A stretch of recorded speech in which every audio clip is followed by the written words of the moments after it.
If you have a video like this,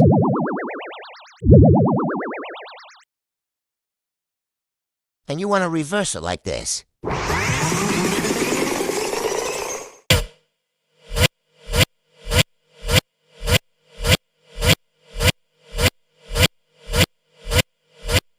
then you can easily reverse video on CapCut with a click of a button.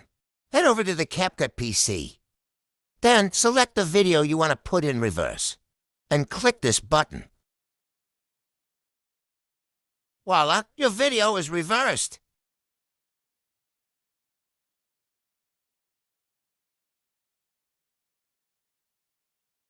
For mobile, the button is located here. We hope that it's a good solution to your problem. If you liked the video, then please like, share, and subscribe our channel for more videos like this. Thank you.